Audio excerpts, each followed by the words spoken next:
If you want to push into the highest ranks of Rocket League, you need to learn how to be as effective as possible. This means being impactful with both where we put ourselves on the field as well as what we do with the ball. So in today's video, we'll be discussing how you guys can be more effective both on and off the ball to allow both yourself and your team to have more success. Alright, and then right here, this is like one of the biggest things. You don't need to flip forward super fast. We don't need to go anywhere fast right now. There's no real opportunity on this play going forward. Like, all your teammates doing here is throwing the ball forward. That's it. They're probably not going to get back to it. They're probably not going to be able to do anything spectacular with it. So there's no real reason for us to rush up here. And we're not going to be able to do anything from up here. As you can see, you get up here and it's like, oh, okay. Well, what are you doing here? Not a whole lot. This is something that I refer to as defensive layers. So when I say defensive layers, what we never want to have is we never want to have ourselves and our teammate at the same level on the field, which we kind of are here. Like, we're basically in the same spot, which means that one challenge will beat both of us. What we want to have is we want to have, like, especially in twos, we want to have two layers. One that's going to initially challenge the ball and one that's waiting behind that to play off that initial challenge. So we always want to maintain, like, two solid layers. So as we land here, like, you get this 50, that's all well and good. You land, you see your teammate move up. Like, okay, whatever. Yes, we're low boost. Yes, that sucks. Like, we have 23, that's not great. But we don't need to rush. So we can just go ahead and drive forward, stay behind our teammate, make sure that we're in a good spot to play off of him, just sit, like, over here. And now when this happens, we're not going to be underneath the ball like that. We're going to be at a level on the field where we can actually take the space and play off of this information. So now instead of being really awkwardly under the ball, we can grab this pad here, we can grab this pad here, which you still get, but now we can actually go jump for this and make an actual, like, decent play on the ball instead of being in this awkward spot where we're trying to catch it all awkwardly. And sure, we can make this play. This isn't an impossible play to make, obviously, but it's a lot harder than being, you know, behind the ball like this, with it coming over your shoulder this whole way. It's much harder to play off of. So be aware of that. If you give yourself more space to play around, you will often make it easier for you to play the ball and put the opponents under more pressure as opposed to something like this where, yeah, we got the catch, but we just get immediately challenged. Okay. This is a common mistake that I see. Number one, I think you're turning the wrong way here. So the ball has just gone back over your shoulder, back to your corner. What this ball is going to do is it's going to roll this way, and then it's going to roll lightly around the corner like this. Something like that. What we don't want to do is we don't want to put ourselves in spots where we're chasing the ball around the field. And what that generally means is when the ball is going somewhere and we don't turn into a spot where it's going to be, but we turn for where it is. And obviously right now this ball is over here. So the shortest path to get to where the ball is right now is to turn to the right. Sure. However, the ball is going to end up all the way back here, rolling slightly along the backboard. So the easiest place for us to go to be able to make a touch on this ball is to turn this way and go wide, so that we can easily get control of this ball, as opposed to putting ourselves in an awkward spot behind it. And just to kind of showcase what this would look like if we, you know, go this way, we'd be around here. And now we can still do that same flip, but now look at how much easier this challenge is, as opposed to this. Because you're trying to play this ball, like, over your shoulder as it's rolling up. And even if you do get a touch here, like, that guy can still easily block you. You could accidentally pop it off the wall in a really awkward way. This is just a really difficult play to make. So you're making life a bit harder on yourself to try to get a touch when you could have just made it really easy. The more times we can give ourselves space between ourselves and the ball and make the play that we need to make as easy as possible, the more success we're going to have. When we make things difficult is when we're going to end up putting ourselves in bad spots, and we're going to give up opportunities to our opponents that they shouldn't have. This is super dangerous, by the way. Just sitting here. I understand why you're doing this, because, like, if you go back, you're probably just getting beat anyway. I think this goes back to right here. I think you rush this whole thing. A little bit.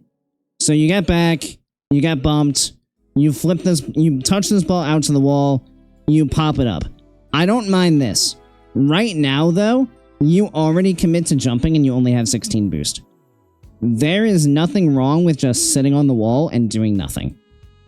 Because what's gonna happen is, like, when you do this, it's super telegraphed what you're doing. Like, there's really no other option. You're passing this ball infield. All your opponents need to do is read that that's what's happening, and they can easily turn and challenge this.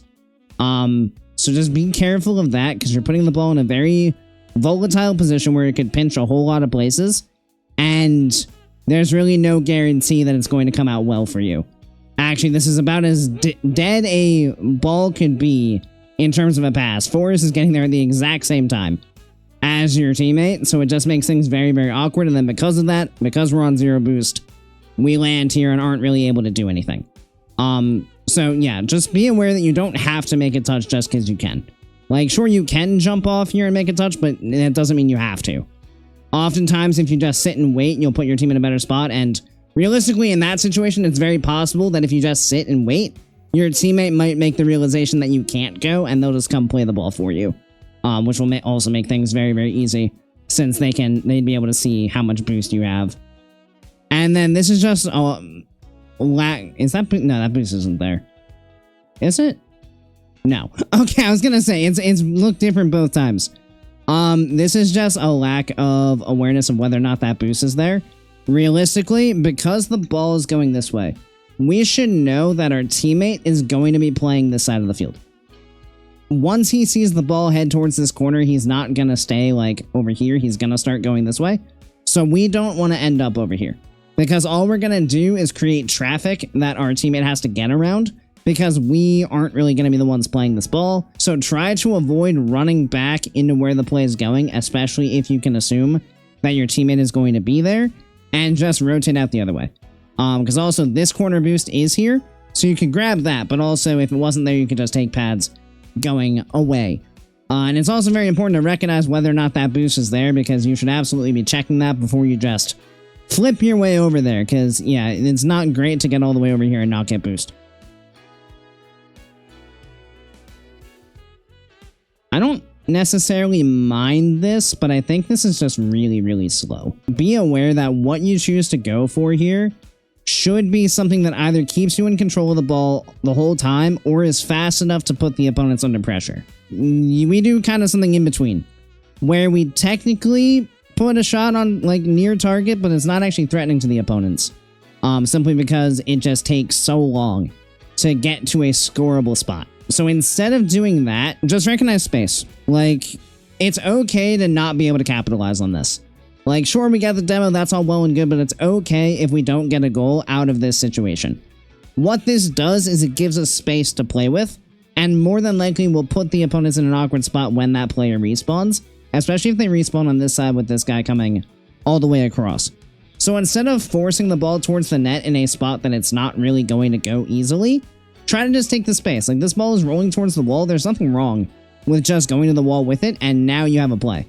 You said you wanted to look for opportunities to use your mechanics? Here's one, right here. This is a free ball on the wall, and instead of just taking the space and going for something, you rush it. Teammate plays off of it very nicely. I just want to jump. We land here with 17 boost. Teammate works the ball down the field. I don't think you need to use boost here. And if you are going to use boost, you need to make sure that you're picking more up as you're moving forward. You kind of move into this area, and you would be better suited if you could just go right across these pads. That's your ticket to success right there. Get those 3 pads in your move forward, and you're going to be perfectly fine. It's going to make a huge difference, because what this does is it allows you to stay, 1, more involved in the play, but 2, it, just makes you feel more confident in your ability. Because now, instead of having 12 boost here, you'd have 36. And with 36, you could actually jump and put a decent challenge on here. Although, I still would say this isn't worth it. But you absolutely could. So, just be careful here, though. Like, if the ball looks awkward, we don't need to fully commit forward. Like, I'm watching this. I don't see a clear-cut chance coming from this. I just don't. If teammate's gonna score it, then he scores it. If he doesn't score it, this ball is going to bounce somewhere, and we have no idea where it's going to end up. Effort could have gotten a touch. It could bounce right down to Forrest. It could bounce really awkwardly off the post or crossbar. Like, it could go literally anywhere. So if we don't know where it's going to go, we don't need a hard commit. Especially because we're up by 3 with only 2 minutes left.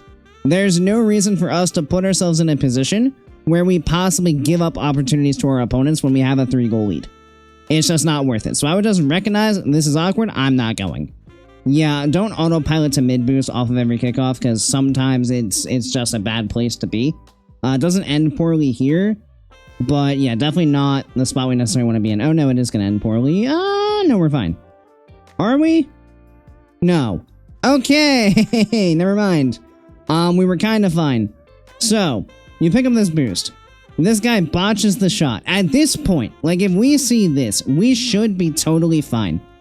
The reason you're not going to be fine is because your defensive layers break down. Because instead of going back behind your teammate where he's going to expect you to be, because if he's moving out, he's going to expect to have support in behind him, you turn upfield. In a spot that realistically he can't play the ball to. Like he's approaching it from the left side, the right side. He can only play the ball that way. He can't really play it this way. So you turning upfield here does nothing except make it very, very easy for your opponents to get the ball past you. So instead of doing that, we 100% should just go behind and be like back here. We got to worry about this guy, but we'd be chilling. And then when this happens, we would at least be in a good spot to play defense. And then instead of having to make a scramble touch, we would be right here. And that would be fine. And if he takes it on a dribble, then like whatever. But that's more on our teammate than on us. Because, you know, teammate got a bad touch and tried to do too much in that position. But we did not do him any favors by putting ourselves in a bad spot where we couldn't actually help. And then, yeah. This just gets really awkward. At this point, you land. This ball goes out here. Turn normally. Like, don't just keep going backwards. It's not worth it. Your teammate is going to cover the ball first. So don't panic. I think you just don't realize how far away this guy actually is, and you just think, oh gosh, I have to just get there as fast as possible, when in reality, this is just making things worse. If your teammate gives up the ball and you get flicked, that's more on your teammate than on you. Like, there's nothing you can do if your teammate hands the opponents the ball and you get flicked. Like, that's fine. It happens. But we don't want to be out of position because we turned aggressively upfield when we didn't need to be there. Yes. So we'll break this whole play down, but yeah, this is, not great. Yeah, not the goal we want to be losing on. So let's just, go back to around here. Okay. So teammate carries the ball out. That's fine. He gets a little pinch forward. This is fine. He leaves. Sure, whatever. You don't need to jump yet. This is going to be the first problem, is you waste resources in jumping when you don't have to. You don't know where exactly he's about to go with this ball. If he just tries to shoot it, we want to be on the ground for as long as possible so we can generate momentum to get up into the air to get the save. If he tries to control it, we want to make sure that we're jumping in the direction that he actually goes. The problem is you're jumping facing over here. And if he wants to air dribble this, he's probably going to come, you know, this way. Not towards the corner. So the fact that we jump this early, it leaves a lot to be desired. So what you should do is just wait to see where he goes. If he goes towards the net, make sure you turn in the direction you need to be so you're shadowing properly, and then jump. Don't try to do too much too early. Because you just make things very awkward. Because yeah, you're just nowhere near this ball. At all. Like, this isn't even threatening, so, like, this wasn't even worth it anyway, but yeah, definitely not really worth it. And then right here, you are already committing as if your teammate is nowhere to be found. Except he is literally right in front of you. I don't know why you're flipping across the field. Your teammate is on the ball. Like, maybe you're worried about him getting demoed, like, sure. But don't commit to this unless you know for a fact that he's getting demoed. And there's no evidence of that. If you just waited, there's really no evidence that your teammate's going to get demoed. Nothing at all. So we just wait. We chill. We're back here still. Because again, defensive layer, we have none. We have one. It's the same level. So now we're awkward. Back here, we're good. This happens. Oh, look. Well, we can jump for that. That's easy. But you're not in position to challenge the ball. So now you have to wait, which is awkward. So now instead of just being able to attack the ball straight, we have to do this awkward turn. We kill all our momentum, and we fail to get up to the ball in a good way.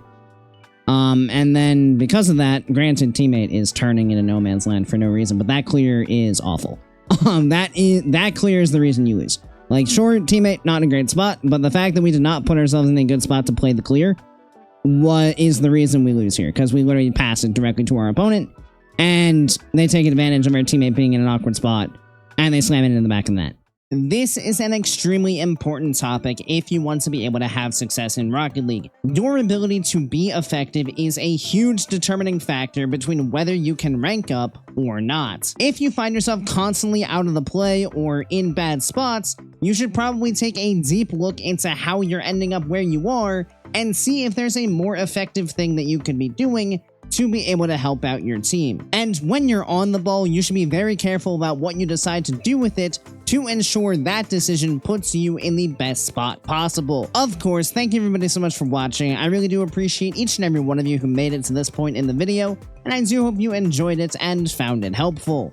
If you did, make sure you click that subscribe button right down below so you make sure you don't miss any future Rocket League content. Additionally, once again, if you're interested in some one-on-one coaching of your own, or perhaps you just like to be a bit more involved in the community we're building here, do feel free to check out my Discord, which is again linked down in the description. And as always, I hope you guys have a great rest of your day, and I'll see you next time. See you later, guys.